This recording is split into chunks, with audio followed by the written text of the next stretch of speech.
Welcome to Everyday Happiness, where we create lasting happiness in 2 minutes a day through my signature method of intentional margins, creating harmony between your to-dos and your priorities, happiness science, and musings about life.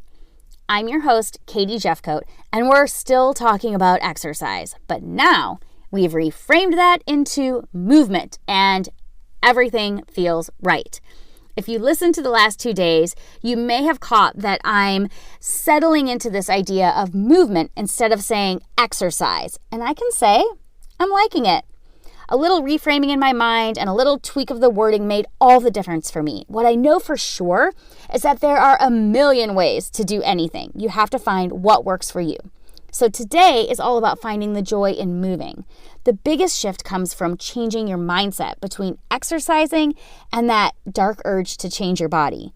We can do that by concentrating instead on how the exercise makes us feel. The goal of the exercise should be that it brings out some sort of joy and happiness. Or we could say the goal of the movement brings out joy and happiness.